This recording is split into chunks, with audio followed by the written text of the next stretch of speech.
Bonjour à tous et bienvenue dans l'interview. Bonjour Jeff Van Damme. Bonjour. Vous êtes le chef de groupe du SPA, donc le Parti socialiste flamand au Parlement régional bruxellois.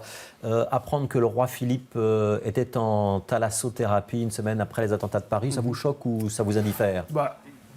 Symboliquement, c'est vrai que c'est un peu bizarre de ne pas être à Bruxelles au moment que tout le monde avait quand même un sentiment d'angoisse, de choc. Et donc, c'est vrai que symboliquement, il aurait peut-être mieux fallu être ici. Ouais. S'il s'avère qu'il n'a pas réellement prévenu le Premier ministre, on n'est pas tout à fait sûr de ce point-là, on attend une confirmation. C'est un problème ou c'est juste symbolique? À voir. Mais évidemment, ce n'est pas le roi qui intervient directement, mais symboliquement, je crois que c'est un signal qu'il aurait pu être évité. Ouais, ça ne fait pas beaucoup de bruit côté néerlandophone, hein. Ça agite la presse francophone ce matin, pas tellement les médias flamands. C'est le news royalty, mais avec quand même un côté lié à l'actualité, donc c'est quand même quelque chose qui, à mon avis, va faire des remous partout. Qui va faire des remous partout. Alors, 6 zones de police, pourquoi est-ce que c'est trop? C'est trop parce que nous croyons qu'on peut faire mieux. Je crois qu'on peut faire mieux au niveau de la solidarité, au niveau de l'efficacité, au niveau de l'uniformité. Bruxelles est une ville, une seule ville. Elle est vécue comme telle par beaucoup de ses citoyens. Et donc ce serait plus logique d'avoir une zone de police qui soit responsable pour tout le territoire, aussi sous la responsabilité d'une seule personne, le ministre-président. Ouais. Et pas sous la responsabilité éparpillée sur 19 bourgmestres comme aujourd'hui. Oui, ça veut dire que vous souhaiteriez qu'on ait un ministre-président qui ait réellement la tutelle sur la sécurité, que ce ne soit plus les bourgmestres. Comme un vrai bourgmestre dans beaucoup d'autres pays, dans beaucoup d'autres villes, c'est le bourgmestre de la ville. Et finalement, il faut être honnête, Bruxelles est une grande ville, c'est vrai, mais le ministre-président est en quelque sorte le bourgmestre des 19 communes. Ouais, vous n'allez pas faire des heureux, là. Il y a au moins 19 bourgmestres qui sont en train de sauter sur leur chaise. Oui, mais si c'est ça l'argument, alors je regrette, c'est pas pour ça que les politiciens sont là. Nous sommes là pour faire fonctionner une ville, et je crois qu'elle pourrait mieux fonctionner de façon plus solidaire si on a une seule zone de police. Ouais, mais on a une police fédérale qui s'occupe des grandes enquêtes, de certaines opérations de maintien de l'ordre. Le terroriste, c'est la police fédérale, et on a des polices locales. Les zones de police sont les héritières des polices communales d'autrefois. Il y a une logique de proximité. Est-ce que si on n'a plus qu'une seule police à Bruxelles, on aura encore de la proximité? Est-ce que les problèmes de sécurité à Saint-Josse sont les mêmes que ceux de Beaulieu-Saint-Pierre, par exemple? Pas du tout, mais la police de proximité ne s'exerce pas au niveau de la zone. La police de proximité s'exerce dans les quartiers. C'est les antennes de quartier, c'est les agents de quartier qui font en sorte qu'il y a une police de proximité. Et donc cette police de proximité, elle doit être là, que ce soit dans une zone de police régionale ou dans une zone de police communale ou dans une zone de police qui comprend 5 ou 6 communes. C'est plus facile d'être attentif à la proximité quand on dépend d'un bourgmestre ou d'un collège de police dans lequel il y a les bourgmestres et qui, eux, vont venir vous dire monsieur le policier, n'oubliez pas d'aller patrouiller rue du Pavillon ou rue des Pâquerettes. Je ne suis pas sûr que le bourgmestre de Molenbeek, par exemple, connaît les situations dans chacun des quartiers. C'est l'agent de police. Et c'est justement, et ça on touche à l'élément solidarité, c'est qu'aujourd'hui, par exemple dans la zone ouest où se trouve Molenbeek, il y a 125 de policiers, trop peu, pour remplir le cadre. Ces 125 policiers, ce sont surtout des agents de proximité de quartier. Ces agents de quartier ne sont pas là parce qu'il n'y a pas les sous, il n'y a pas les moyens au niveau de la commune. Si on regroupe les 6 zones, on peut avoir une solidarité entre les 6 zones, entre les zones riches et les zones pauvres. Et on peut remplir justement ce cadre pour avoir justement ces agents de quartier. Et on va déplacer des policiers d'une zone à l'autre. Ce que dit Rudy Vervoort, c'est justement que le problème n'est pas le problème du nombre de zones, c'est le problème de sous-effectifs et qu'il manque au moins 700 policiers en région bruxelloise. Évidemment, il y a un problème aussi de financement des zones globales, au niveau global, je ne dis pas ça. Mais je dis en même temps, à l'intérieur de Bruxelles, il y a un déséquilibre entre les zones aussi, entre les zones riches qui ont un cadre bien rempli et les zones plus pauvres, comme la zone ouest, qui ont un cadre qui n'est pas rempli du tout. Et c'est au détriment de la proximité, justement. La police serait plus efficace si elle n'était pas découpée en 6 zones. On vient quand même de 19 zones, il y a quelques années. Oui, tout à fait, c'est déjà mieux, mais je vous donne quelques exemples très concrets. Aujourd'hui, quand la zone Bruxelles-Centre, donc Bruxelles-XL, agit sur la prostitution, souvent on a un déplacement vers Schaerbeek et inversement. Autre exemple, le sackjacking, le sackjacking qui se fait parfois, le boulevard Léopold II, je connais bien, si la police de la zone ouest intervient là, les bandes se déplacent simplement vers, par exemple, la chaussée de Mons. Ouais. Et donc, avoir une politique globale qui détermine les priorités globalement, mais qui a aussi évidemment un regard sur les quartiers et les intérêts des quartiers, à notre avis, ça peut être beaucoup plus efficace au niveau d'une zone de police globale. Est-ce que derrière les zones de police, vous visez les communes, Jeff Van Damme? Nous, ça a été toujours, depuis 2009, et nous avons déposé une proposition de loi en 2014, il y a bien longtemps, une proposition de loi visant à fusionner les zones. Ouais, mais ça a été toujours une préoccupation du SPA, c'est d'avoir une seule zone de police. D'avoir une efficacité du pouvoir local à Bruxelles beaucoup plus qu'aujourd'hui. Oui, mais je reprends votre exemple de la prostitution. Si la commune de Saint-Josse fait un règlement qui est différent de celui de la commune de Scarbeck, et c'est exactement ce qui est en train de se passer, c'est pas un problème de police, là, c'est un problème d'autonomie communale. Tout à fait, mais nous avons toujours dit aussi qu'il faut fusionner, à notre avis, plus les 19 communes en même temps, quitte à garder des districts qui ont certaines compétences. Mais l'idée de base, c'est comment est-ce qu'on peut donner un service optimal aux Bruxellois ? Comment est-ce qu'on peut avoir une solidarité entre les communes? Aujourd'hui, quelqu'un qui dépend du CPS à Uccle a un service bien meilleur que celui qui dépend d'un CPS à Molenbeek. Pourquoi? Parce que le CPS de Uccle est beaucoup plus riche que le CPS de Molenbeek. Est-ce que c'est normal? Non, parce que nous appartenons tous à la même ville, nous habitons tous la même ville. Et donc ce serait beaucoup plus efficace, mais aussi beaucoup plus solidaire d'avoir des compétences réunies au niveau régional. Oui, alors c'est un débat très communautaire, vous le savez, hein, francophones et néerlandophones ne sont pas du tout d'accord. C'est pas notre but.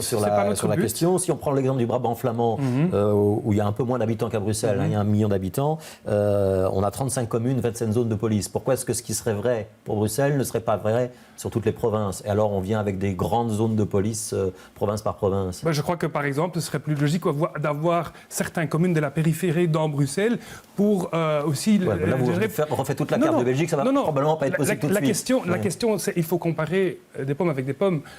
C'est-à-dire, on ne peut pas comparer une ville avec un territoire vaste où il y a des villes dedans, mais aussi de la périphérie. Je veux dire, la situation à Vilvoorde n'est pas la même que la situation dans un petit bled, dans un petit village à 30 km de Bruxelles. Tandis qu'à Bruxelles même, il s'agit d'un tissu urbain uniforme, unanime. C'est vrai qu'il y a des différences, il faut en tenir compte, mais il faut avoir une politique globale efficace aussi. Les élus francophones, tous partis confondus ou presque, ils ont déjà répondu non, il n'y en a pas question de fusionner par les zones de police, et ils ont un soupçon, c'est que les Flamands de Bruxelles essayent de transférer vers le niveau régional un maximum de compétences et de pouvoir parce qu'ils ne sont pas très présents dans les communes, et que c'est une manière pour les Flamands de Bruxelles de peser davantage. Est-ce que vous répondez à cette critique? C'est un débat très politico-politicien, et moi je ne l'aime pas trop. Notre idée de base, c'est d'avoir un meilleur service auprès des Bruxellois. Ce n'est pas d'avoir plus de pouvoir, moins de pouvoir. Et je regrette que ce soit un débat qui soit tenu à ce niveau-là. Ce n'est pas une question de retirer du pouvoir ou de reprendre du pouvoir ou d'avoir plus de pouvoir que l'un que l'autre. C'est vraiment un débat beaucoup plus approfondi, beaucoup plus sérieux. C'est un débat sur l'organisation de Bruxelles. Comment est-ce qu'on peut faire mieux avec les moyens qu'on a aujourd'hui? Alors, vous avez déposé, votre parti a déposé la proposition au Parlement fédéral, donc à la Chambre. On ne sait pas si elle sera prise en considération et étudiée. Nous allons la soumettre aussi dans la commission spécifique qui a été érigée pour traiter du dossier de la terreur et des attentats. Donc toujours au niveau du Parlement fédéral. Nous espérons qu'elle sera traitée dans ce cadre-là. Ça ne vous pose pas de problème de vous dire que vous allez peut-être vous retrouver avec un texte qui pourrait, par exemple, avoir le soutien de la NVA, mais un rejet de tous les partis francophones dont vous êtes le partenaire en région bruxelloise? La NVA essaye évidemment de communautariser ce dossier comme ils essayent de communautariser chaque dossier. Ce n'est pas notre but, ça n'a jamais été notre but. Nous l'avons présenté bien avant, ce n'est pas un souci nouveau, ce n'est pas une déclaration nouveau de la part du SPA. Et je ne veux pas non plus m'associer aux motivations du NVA à ce niveau-là, c'est très clair. Mais si vous retrouvez SPA et NVA à voter le même texte contre les francophones avec lesquels vous gouvernez Bruxelles, ça ne pose pas un petit problème? De toute façon, il faudra un accord avec les partis francophones ou avec certains partis francophones, sinon le texte ne passera pas. C'est assez clair. Mais il faut évidemment, nous essayerons évidemment à essayer de convaincre nos partenaires francophones de l'utilité de Est-ce que ça tend les relations au sein du gouvernement bruxellois? Entre le SPA et ses partenaires? Nous avons un accord de gouvernement. Nous allons l'exécuter loyalement. Ce n'est pas dedans. Ceci n'est pas dedans. Nous pouvons essayer de convaincre nos partenaires. S'il n'y a pas moyen, il n'y a pas moyen. Mais ça ne veut pas dire que nous ne défendrons plus notre position que nous avons tenue depuis toujours. C'est une question de principe. Tout à fait, et c'est aussi une question, je le répète, d'avoir une gestion efficace de Bruxelles. Alors, je voudrais qu'on revienne un petit peu en arrière. On a ce débat aujourd'hui parce qu'on a connu 15 jours très agités avec beaucoup de tensions au sein de Bruxelles.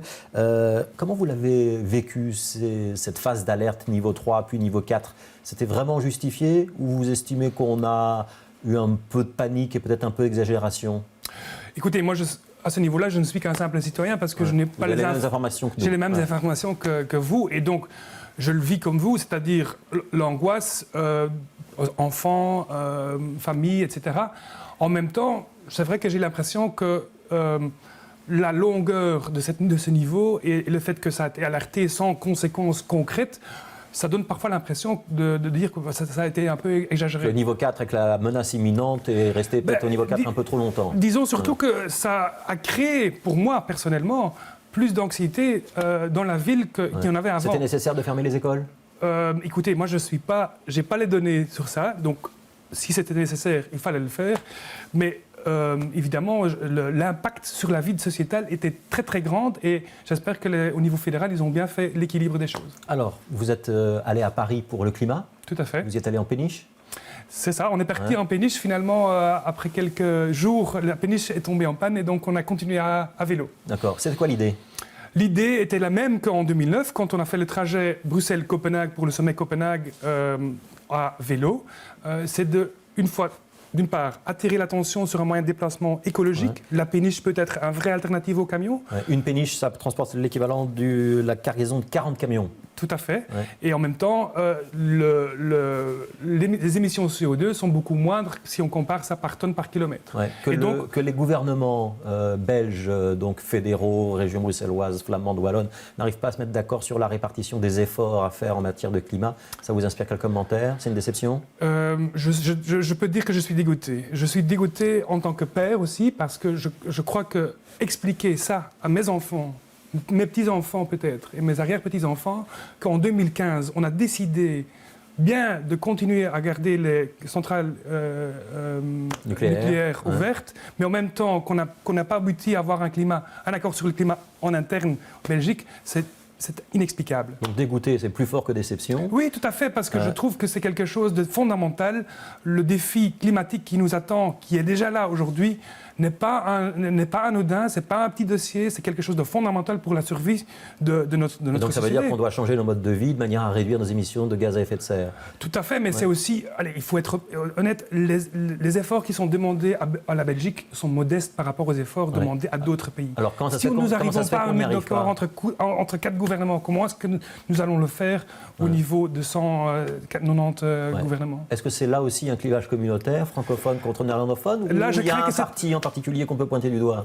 Je suis désolé, mais nous avons eu un accord, si j'ai bien compris, à 2 reprises. À 2 reprises, c'est le même parti qui l'a fait couler. Donc c'est la NVA de Bart de Wever. Et ça, je ne comprends pas de jouer sur le dos de nos enfants, de nos petits-enfants, un jeu communautaire, un jeu purement politique. C'est incompréhensible, indéfendable. La NVA vous répondra que c'est aussi une question de défendre les intérêts flamands, les intérêts néerlandophones, qu'il n'y a pas de raison que la Flandre paye plus que les autres et qu'il faut préserver les intérêts des entreprises flamandes.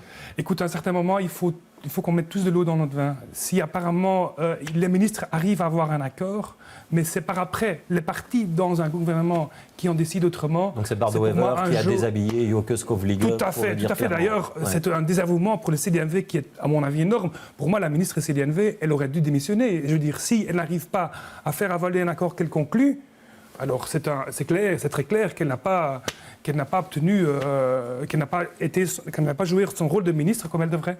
Merci, chef Van Damme, d'avoir été l'invité de l'interview. Demain, c'est Willy Borsu, ministre fédéral chargé notamment des classes moyennes des indépendants, qui sera notre invité. On parlera avec lui de l'impact de la crise sécuritaire sur notamment l'Horeca en région bruxelloise. À demain.